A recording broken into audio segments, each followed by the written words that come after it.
Cinema ఇండస్ట్రీలో హీరోలతో పోలిస్తే హీరోయిన్లకు రెమ్యూనరేషన్ చాలా తక్కువ.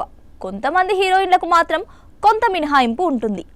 నయనతార, ప్రియాంక చోప్రా, దీపికా పదుకొనె లాంటి స్టార్ హీరోయిన్లు హీరోలకు సమానంగా పారితోషికం తీసుకుంటారు. అయితే బిగ్ స్క్రీన్ పైనే కాదు, బుల్లితెర పైన నటీమణుల హవా కొనసాగుతుంది.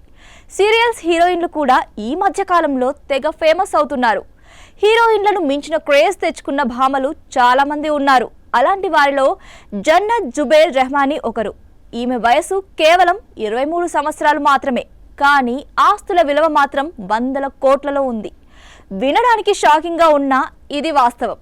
అంతేకాదు, మరో విషయంలో ఈ చిన్నది కింగ్ షారుఖ్ ఖాన్ను మించిపోయింది. షారుఖ్ ఖాన్కి ప్రపంచ వ్యాప్తంగా ఎంతో మంది ఫ్యాన్స్ ఉన్నారు. సోషల్ మీడియాలో కోట్లలో ఫాలోవర్స్ ఉన్నారు. ఇన్స్టాగ్రామ్లో అయితే 46 మిలియన్ల ఫాలోవర్స్తో షారుఖ్ ఖాన్ అగ్రస్థానంలో ఉండేవాడు. కానీ జన్నత్ ఇన్స్టా ఫాలోవర్స్లో షారుఖ్ ఖాన్ని మించిపోయింది. ప్రస్తుతం ఈమెకు ఇన్స్టాలో 49.7 మిలియన్ల ఫాలోవర్స్ ఉన్నారు. 23 ఏళ్లకే ఇంతమంది ఫాలోవర్స్ని సంపాదించుకోవడం గొప్ప విషయమే. ఈమెకు ఉన్న క్రేజ్ కారణంగా బుల్లితెరపై నటించే అవకాశాలు చాలా వస్తున్నాయి.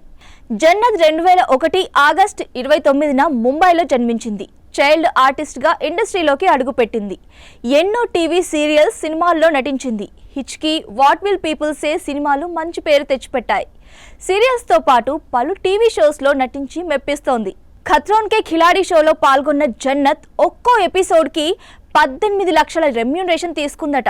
ఇక సీరియల్ కోసం ఒక్కో ఎపిసోడ్కి 2 లక్షల వరకు తీసుకుంటుందట. అలాగే సోషల్ మీడియాలో ఒక్కో పోస్ట్కి 1.5 నుంచి 2 lakhs వరకు వసూలు చేస్తుంది. ఇలా ఏడాదికి 25 కోట్ల సంపాదనతో అందరినీ ఆశ్చర్యపరుస్తోంది. అంతేకాదు, పలు వ్యాపారాల్లోనూ పెట్టుబడులు పెట్టిందట. మీడియా కథనాల ప్రకారం జన్నత్ ఆస్తుల విలువ దాదాపు 250 కోట్ల వరకు ఉంటుంది. అందంలోనే కాదు, ఆస్తుల విషయంలోనూ ఈ బ్యూటీ తగ్గేదేలే అన్నట్లుగా దూసుకుపోతుంది.